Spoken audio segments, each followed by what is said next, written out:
Well, congrats on being Trevor. Thank you. This is amazing. So give us a timestamp today and where you are in filming and what you've been filming today. Because this, obviously, just want to say this is all going to be embargoed closer to the film's release date. Well, I'm almost done filming, actually. Okay. We've almost shot all of Trevor's scenes. I have about 3 days left to go. And so right now it's kind of this, the scene that we're shooting is going to be taking place before we go to the club. Tessa and I go to the club.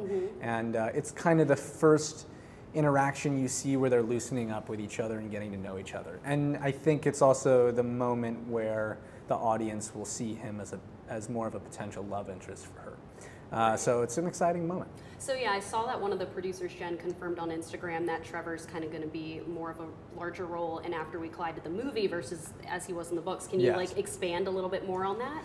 Well, yeah, I think that, you know, upon reading the books, I think that if you boiled Trevor down, he represents a lot of values and mannerisms that are kind of the opposite of Hardin. Right, and I think that that's what they were particularly interested in, making him more of a character in that way. Yeah. And so that's kind of been the way that we've been doing it. I've talked to Anna at great length about how to retain the character perfectly while also adding some of my own spin into it, obviously, as an actor, and I think that we've hit a really good stride. I'm excited for more Trevor now that you're in the film. Yeah. So I'm excited to see what's in store for the fans and everybody. So I guess walk me through the process of being cast as Trevor. Like, so did you read the books? It sounds like you... I did not. You did not read the books? I did not read the books. I play a lot of video games. It takes up a lot of my time. Ooh, okay, so that's priority. Yeah. But you obviously had the conversations with Anna about like what you wanted to do for Trevor, especially with the love triangle angle. Of course. I mean, in terms of Trevor, like you've noted, he wasn't such a large part of the books, so Anna and I went through his character extensively, right? Without getting into bigger details, we went through, and that I found was more helpful to me as it was able to refine, I think, who he was. Yeah. And so, yeah, we've just been kind of diving into that, but no, I have not read the books yet. Okay, so Wuthering Heights is obviously an important book for Hardin and Tessa. What's that one book for you that's really important? That one book for me, I would say Cormac McCarthy's Blood Meridian.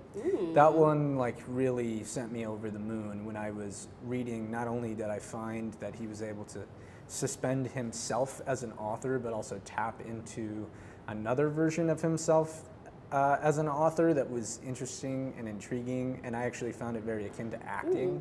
And so that opened my eyes in a lot of ways. That, and it's just a fucking awesome book. Really? I mean, it's so well written. So, yes. Can you tell us how many fucking Trevors there's going to be in the movie? I will say that they do make a big moment of it. So, it's so good so in the when books. it happens, you will definitely know, but I will not go into more than that. Okay, so I know you mentioned that, I know like Trevor's kind of like the polar opposite of Hardin. He's got a good head on his shoulders. He knows like what he wants to do with his career. He's got like goals for his life. And I mean, you are a co-founder of All Wise Meadery and like are a massive, like you obviously do massive stuff with like your social media. I do the businesses. Yeah, you do. So I'm just saying you have like, you kind of have that relatability where you are a co-founder of this massive business. Yeah. Did you pull from that at all when you kind of embraced Trevor? I mean, I've certainly learned some things here or there about how to manage a business after this last year and a half. And yeah, I think, but you know, even more so than being business oriented, I think Trevor wants to succeed. I think that he has a self-made responsibility to himself and to his family that he really wants to see through to the end. And that has given him great upward mobility, right? And so I think personally, there are aspects of that that I share with Trevor, and in maybe our entrepreneurial interests or our just willingness to drive something to the very end of it. And so I certainly brought some of that in with me. But you'll also see that some of Trevor's wit is manifested as comedy in this a little bit too, which is nice in relation to Hardin as well. Yeah. Because Trevor's kind of, for every bit of him that's stoic, he's also a little bit loose and humorous. So I guess speaking on that then, you obviously seem like kind of like a funny guy. So I mean, and you said you're almost wrapped filming, so did you kind of go like off script for any of the scenes? You don't have to say with what, you did? Yeah, I mean, I like to improv on all of the movies that I do, but particular when there's moments to be humorous, and there are, and flirtatious, I think that it facilitates improv. So yeah. I've been using some of that. I'd say a lot of yes ands. Ooh, okay. Yeah. Last question for you. So obviously Tessa's state is very emotional after the events of the first After film, and now going into After We Collided. I know you probably have some like emotional, intense scenes with both like Tessa and Hardin's characters. Yeah. So what is the downtime for you after Roger yells cut and you go back to, you know, not being Trevor? How do you like kind of process that as an actor? You know, a lot of the times when a movie and a cast and a crew are good and it's a well-oiled machine, you don't need to do that.